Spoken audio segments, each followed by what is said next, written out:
नमस्कार दोस्तों, स्वागत है आप सभी का एसिंग में। मैं हूं आपका दोस्त भारत शंकर। दोस्तों, आज की वीडियो में हम 5 ऐसे स्टॉक्स के बारे में बात करेंगे जो इलेक्ट्रिक व्हीकल सेगमेंट में काम कर रहा है और जिनका ग्रोथ पोटेंशियल बहुत ही ज्यादा होने वाला है, क्योंकि वर्ल्ड वाइड सबने एक्सेप्ट कर लिया है कि अगले 5-10 साल का जो दौर आने वाला है वो इलेक्ट्रिक व्हीकल्स का दौर होगा।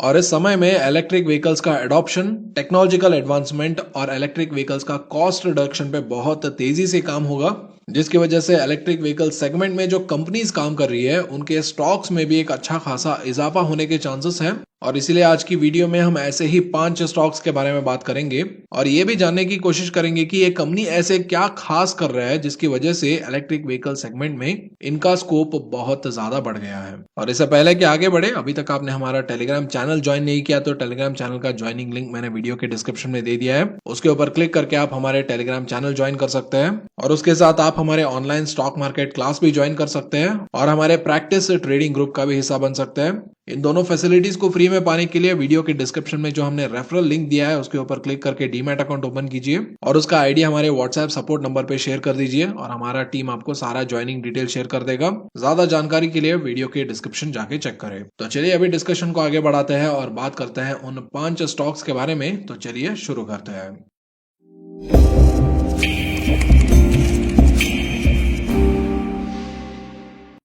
तो सबसे पहले हम बात करेंगे कि ये जो इलेक्ट्रिक व्हीकल का इंडस्ट्रियल सेगमेंट है वो इंडिया में कैसा है और इस सेगमेंट में चैलेंजेस और अपॉर्चुनिटीज क्या क्या है वो सबसे पहले हम समझ लेते हैं, ताकि जब इन 5 कंपनीज के बारे में हम बात करें तो उस इंफॉर्मेशन से हम कोरिलेट कर पाए। तो सबसे पहले मैं आपको बता दूं, इंडिया का जो टोटल जीडीपी है उसमें से 7.1% कंट्रीब्यूशन ऑटो इंडस्ट्री से आता है। और इस फिगर से आप ये अंदाजा लगा सकते हो कि ऑटो इंडस्ट्री इंडियन इकोनॉमी का कितना बड़ा हिस्सा है। और वही नहीं, इंडिया का जो ऑटो इंडस्ट्री है वो दुनिया में ही वर्ल्ड का 4th लार्जेस्ट ऑटो इंडस्ट्री है। और जिस तरीके से अभी सेल्स डेवलपमेंट हो रहे हैं और जिस तरीके का ट्रैक्शन ऑटो इंडस्ट्री में देखने को मिल रहा है, उसके हिसाब से ये बताया जा रहा है कि 2021 तक इंडिया जो है वो 3rd लार्जेस्ट ऑटो इंडस्ट्री बन जाएगा दुनिया का। और इसी मार्केट साइज के कारण बहुत सारे विदेशी कंपनी इंडिया में बिजनेस करना चाहते हैं। और रिसेंटली आपने ये न्यूज भी सुना होगा, इलॉन मस्क की कंपनी टेस्ला, जिसने दुनिया में पहली बार इलेक्ट्रिक व्हीकल्स को कमर्शियली वायबल बनाया था, वो कंपनी भी इंडिया में आना चाहती है। और नितिन गडकरी साहब ने इसका कंफर्मेशन भी दे दिया था। और इंडिया का जो ऑटो इंडस्ट्री मार्केट है उसको लार्जली डोमिनेट करते हैं पैसेंजर व्हीकल्स। स्पेसिफिकली स्पीकिंग, ये जो छोटे एंट्री लेवल के कार्स होते हैं वो हमारे इंडियन मार्केट को डोमिनेट करते हैं। और ये जो पैसेंजर व्हीकल का सेगमेंट है ये आने वाले टाइम में और भी ज्यादा होगा, इसका मार्केट शेयर इंक्रीज होगा ऐसा एक्सपेक्ट किया जा रहा है। और इस ग्रोथ के मेनली 2 कारण हैं। पहला कारण है कोविड-19, क्योंकि कोविड-19 आने के बाद लोग जो है पर्सनल ट्रांसपोर्टेशन ज्यादा प्रेफर कर रहे हैं ओवर पब्लिक ट्रांसपोर्टेशन। और दूसरा कारण यहाँ पर यह बताया जा रहा है कि इंडिया का जो हाउस होल्ड इनकम है वो धीरे धीरे बढ़ रहा है और उसके साथ साथ अभी कार लोन्स का भी ऑप्शन बढ़ गया है, जिसकी वजह से इंडियन फैमिलीज को कार की जो सुविधा है वो ज्यादा एफोर्डेबल हो रहा है। और वही अगर आप ऑटो इंडस्ट्री में अगर आप स्पेसिफिकली इलेक्ट्रिक व्हीकल्स की बात करेंगे तो इलेक्ट्रिक व्हीकल्स का जो सेल्स है वो लेस देन 1% है। और नियर फ्यूचर में एक्सपेक्ट किया जा रहा है कि ये जो 1% का सेल्स है इलेक्ट्रिक व्हीकल्स का वो इंक्रीज होके अराउंड 5 to 7% तक जा सकता है। और वही अगर आप इलेक्ट्रिक व्हीकल सेगमेंट में चैलेंजेस की बात करेंगे तो यहाँ पर सबसे पहला चैलेंज आता है कंपोनेंट्स का, क्योंकि करंटली अगर आप देखेंगे तो इलेक्ट्रिक व्हीकल्स को बनाने के लिए जो कंपोनेंट्स चाहिए होते हैं उसको ज्यादा से ज्यादा इंपोर्ट किया जा रहा है, क्योंकि अभी लोकल मैन्युफैक्चरिंग बहुत ही वीक है। तो ये सबसे पहला चैलेंज आता है इलेक्ट्रिक व्हीकल सेगमेंट में। और दूसरा चैलेंज आता है चार्जिंग इंफ्रास्ट्रक्चर का, क्योंकि गाड़ी खरीदने के बाद अगर आप एक शहर से दूसरे शहर जाते हैं गाड़ी में, या कहीं लॉन्ग ट्रिप पे जाते हैं या लॉन्ग ड्राइव पे जाते हैं, तो गाड़ी को चार्ज कहां पर करेंगे, क्योंकि अभी इलेक्ट्रिक व्हीकल का जो चार्जिंग पॉइंट्स है वो स्पेसिफिक लोकेशंस पे ही अवेलेबल है। और जब तक electric vehicle charging points petrol और डीजल पंप जैसे वायबल नहीं बन जाते तब तक ये एक बहुत बड़ा चैलेंज बना रहेगा इलेक्ट्रिक व्हीकल सेगमेंट के लिए। और यहाँ पर तीसरा चैलेंज आता है हायर व्हीकल कॉस्ट, क्योंकि अगर आप इलेक्ट्रिक कार्स का जो कॉस्ट है उसको पेट्रोल और डीजल व्हीकल से कंपेयर करके देखेंगे तो वो उनके कंपैरिजन में थोड़ा ज्यादा ही रहता है, क्योंकि यहाँ पर इलेक्ट्रिक व्हीकल का जो मेकिंग कॉस्ट रहता है, जैसे कि मैंने बताया था, कंपोनेंट्स को इंपोर्ट करना पड़ रहा है, यहाँ पर लिथियम आयन बैटरी लगता है और भी बहुत सारे टेक्नोलॉजी लगता है, जिसकी वजह से इंडियन मार्केट के लिए लो कॉस्ट पैसेंजर व्हीकल बनाना इन इलेक्ट्रिक व्हीकल सेगमेंट एक चैलेंज रहेगा, जो अभी बहुत सारी कंपनीज सॉल्व करने के लिए स्ट्रगल कर रही है। तो ये है कुछ major challenges electric vehicle segment में। तो अभी बात करते हैं इलेक्ट्रिक व्हीकल सेगमेंट में अपॉर्चुनिटीज किस रूप में आ रहा है। तो यहाँ पर पहला अपॉर्चुनिटी आता है इलेक्ट्रिक व्हीकल सेगमेंट के लिए स्ट्रिक्ट एमिशन नॉर्म्स के रूप में, क्योंकि जो भी एमिशन पेट्रोल और डीजल व्हीकल्स करते हैं उसके ऊपर बहुत ज्यादा स्ट्रिक्ट एमिशन नॉर्म्स लग रहे हैं, और उसी एमिशन नॉर्म्स के हिसाब से ये जो व्हीकल मैन्युफैक्चरर्स है उनको इंजन बनाना पड़ रहा है, जिसकी वजह से इनका मैन्युफैक्चरिंग कॉस्ट धीरे धीरे ज्यादा हो रहा है। और यही कारण इन मैन्युफैक्चरर्स को इलेक्ट्रिक व्हीकल्स की तरफ इंक्लाइन कर रहा है, जहां पर यह माना जा रहा है कि इलेक्ट्रिक व्हीकल्स का जो मेकिंग कॉस्ट है वो धीरे धीरे over the period of time कम हो सकता है। और यहाँ पर दूसरा एडवांटेज ये है कि अभी ये जो चार्जिंग इंफ्रास्ट्रक्चर है उसको ग्रो करने के लिए गवर्नमेंट कंपनीज को बहुत ज्यादा हेल्प कर रहा है स्कीम्स और सब्सिडीज के द्वारा, जिसमें ऑलरेडी टाटा पावर्स और एनटीपीसी जैसे कंपनीज ऑलरेडी इन्वॉल्व है, और गवर्नमेंट इन कंपनीज का जो नंबर है वो और ज्यादा बढ़ाना चाहता है। और इन सारे कारणों की वजह से अगले 4 to 6 ईयर्स में ये माना जा रहा है कि charging infrastructure multiple folds grow हो सकता है, और चार्जिंग इंफ्रास्ट्रक्चर जितना ज्यादा वायबल होगा उतने ही ज्यादा इलेक्ट्रिक कार्स भी बिकने शुरू हो जाएंगे। और तीसरा एडवांटेज और अपॉर्चुनिटी आता है ग्रीन ट्रांसपोर्ट पॉलिसी के द्वारा, जो अभी गवर्नमेंट्स और प्राइवेट कंपनीज अडॉप्ट कर रही है, जिसकी वजह से बहुत सारे स्टेट गवर्नमेंट इलेक्ट्रिक बसेस की खरीदारी कर रही है। और वैसे ये जो प्राइवेट टैक्सी कंपनीज वगैरह जो होते हैं वो भी अभी इलेक्ट्रिक कैब्स और इलेक्ट्रिक कार्स को चलाना शुरू कर रहे हैं, जिसकी वजह से मास डिमांड क्रिएट होने की संभावना अभी बहुत ज्यादा हो गई है। तो ये है इंडियन ऑटो इंडस्ट्री और इलेक्ट्रिक व्हीकल सेगमेंट का एक ब्रीफ ओवरव्यू। तो चलिए अभी बात करते हैं उन 5 स्टॉक्स के बारे में जो इंडिया में इलेक्ट्रिक व्हीकल सेगमेंट को लीड कर सकती है। और जिन स्टॉक्स के बारे में हम बात करने वाले हैं वो 3 कैटेगरीज में डिवाइडेड है। पहला है लिथियम आयन बैटरी मैन्युफैक्चरर्स, दूसरा है इलेक्ट्रिक व्हीकल मैन्युफैक्चरर्स, और तीसरा है electric vehicle charging infrastructure provider. और ये तीनों कैटेगरीज इलेक्ट्रिक व्हीकल इंडस्ट्री का पिलर्स है जिसके ऊपर ये इंडस्ट्री खड़ा है, और ये तीनों कैटेगरीज इक्वली इंपॉर्टेंट है। तो सबसे पहले हम 2 ऐसे कंपनीज के बारे में बात करेंगे जो लिथियम आयन बैटरी को मैन्युफैक्चरिंग करना चाहती है, और उसमें सबसे पहला नाम आता है टाटा केमिकल्स। और इस कंपनी के बारे में ऑलरेडी आपको पता होगा, और इस कंपनी के ऊपर हमने एक डिटेल्ड वीडियो भी बनाया था। आप चाहे तो वीडियो के डिस्क्रिप्शन में जाइए, आपको इस वीडियो का लिंक मिल जाएगा। और अगर मैं इन ब्रीफ टाटा केमिकल्स के बारे में बताऊं तो ये अभी की इंग्रेडिएंट प्रोडक्शन करता है, जो ये वर्ल्ड लीडिंग ब्रांड्स को सप्लाई करता है, जिसको यूज करके ये सारे companies glass detergents, pharmaceuticals, biscuit manufacturing, bakeries और अदर इंडस्ट्री में इस्तेमाल करते हैं। और इसके अलावा ये company agro sciences, nutritional sciences, material sciences में भी प्रोडक्ट्स और सर्विसेज बनाता है। और इस कंपनी में एक और कैटेगरी है जिसका नाम है एनर्जी साइंसेस, जिसके अंडर ये लिथियम आयन बैटरीज बनाना चाहता है। लेकिन अभी आपने देखा ही होगा बहुत सारे जो बैटरी मैन्युफैक्चरर्स है इंडिया में वो अभी लिथियम आयन बैटरी बनाने के लिए डाइवर्सिफाई कर रहे हैं, और इसके बावजूद भी ये कंपनीज मात्र 50 to 60% ही वैल्यू ऐड कर पाएंगे बैटरी मैन्युफैक्चरिंग के लिए, और बाकी का जो 40% वैल्यू है जिसमें रॉ मटेरियल्स भी इंक्लूडेड है उसको बाहर से इंपोर्ट करना पड़ेगा। और बाकी बैटरी मैन्युफैक्चरर्स का यही डिसएडवांटेज टाटा केमिकल्स का एडवांटेज बनने वाला है, क्योंकि टाटा केमिकल्स ये मानता है कि उनके पास एक यूनिक एबिलिटी है जिसके जरिए वो एक सर्कुलर इकोनॉमी बिल्ड कर सकते हैं लिथियम आयन टेक्नोलॉजी के अराउंड, जहां पर starting from the active materials required till the manufacturing of batteries and finally till the recycling of all the critical materials used in the batteries, ये सब खुद Tata chemicals ही बनाएगा, जिसकी वजह से टाटा केमिकल्स बैटरी मैन्युफैक्चरिंग में मोर देन 60% का contribution कर सकता है, जो बाकी के बैटरी मैन्युफैक्चरर्स नहीं कर पाएंगे। और कंपनी ने lithium ion battery manufacturing plant लगाने के लिए गुजरात में जगह भी खरीद लिया है, और यहाँ पर जो मैन्युफैक्चरिंग प्लांट बनेगा वहां से ये कंपनी बैटरीज बनाएगी, लोकली डिस्ट्रीब्यूट करेगी, और उसके साथ साथ इन बैटरीज को इंडिया से एक्सपोर्ट भी करेंगी। तो चलिए अभी टिकटे में इस कंपनी के कुछ पैरामीटर्स भी देख लेते हैं। तो यहाँ पर आप देख सकते हैं मैंने 1 साल का चार्ट लगाया है टाटा केमिकल्स का, जहां पर आप देख सकते हैं कंपनी ने 1 साल में अराउंड 73.08% का रिटर्न्स कमा के दिया है इन्वेस्टर्स को, जो कि बहुत ही बढ़िया रिटर्न्स है। मतलब और 25% ये रिटर्न्स कमा के देता तो पैसे डबल हो जाते 1 साल में। और वही अगर आप इसके पी रेशियो देखेंगे तो कंपनी का पी अराउंड 3.13 पे अभी ट्रेड कर रहा है, और वही कंपनी का पीवी रेशियो देखेंगे तो ये 0.97 है, और कंपनी अच्छा डिविडेंड भी देता है, अराउंड 2.1% का डिविडेंड यील्ड है कंपनी का।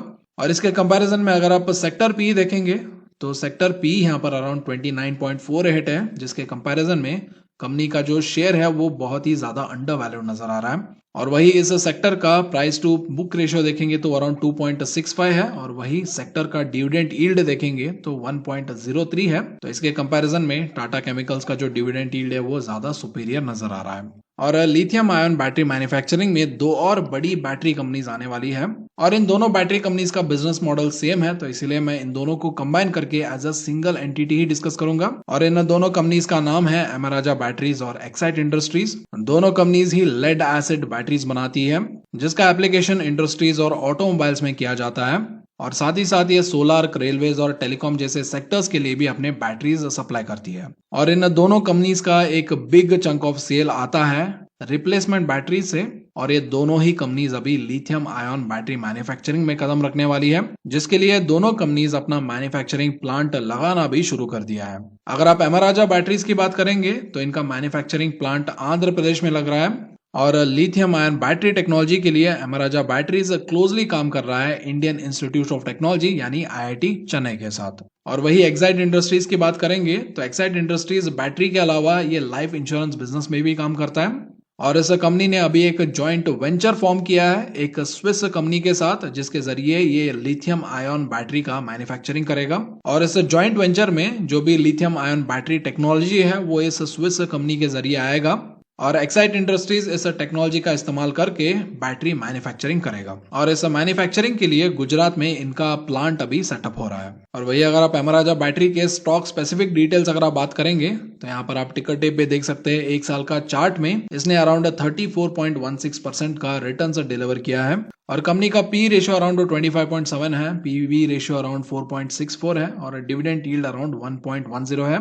और वही अगर आप इसको सेक्टर के साथ कंपेयर करेंगे तो sector P around 39.11, sector P भी अराउंड 3.79 और वही सेक्टर डिविडेंड यील्ड अराउंड 1.05 है।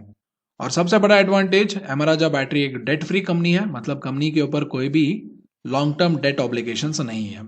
और वही अगर आप एक्साइड इंडस्ट्रीज की बात करेंगे तो एक साल में इस कंपनी ने अराउंड 10.49% का रिटर्न्स डिलीवर किया है।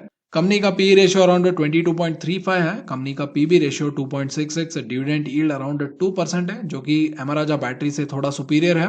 और जैसा कि मैंने बताया था बैटरी के साथ साथ ही इंश्योरेंस में भी काम करता है, तो इसीलिए यहाँ पर सेक्टर पी, पीबी और सेक्टर डिविडेंड यील्ड एम राजा बैटरी के कंपैरिजन में थोड़ा डिफरेंट हो सकता है। तो जैसा कि आप देख सकते हैं यहाँ पर सेक्टर पी अराउंड 93.31 है, सेक्टर पीबी अराउंड 3.48 और सेक्टर डिविडेंड यील्ड अराउंड 0.73% है।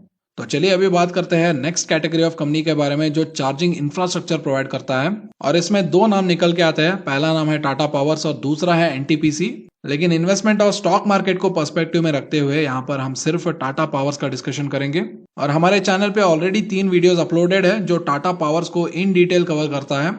आप चाहे तो बस टाटा पावर और ए सिंक टाइप कर लीजिए और आपको पूरा डिटेल्स मिल जाएगा। लेकिन फिलहाल के लिए अगर मैं टाटा पावर्स के बारे में एक ब्रीफ इंट्रोडक्शन दूं तो ये लार्जेस्ट इंटीग्रेटेड पावर कंपनी है और ये कंपनी पावर वैल्यू चेन में काम करता है।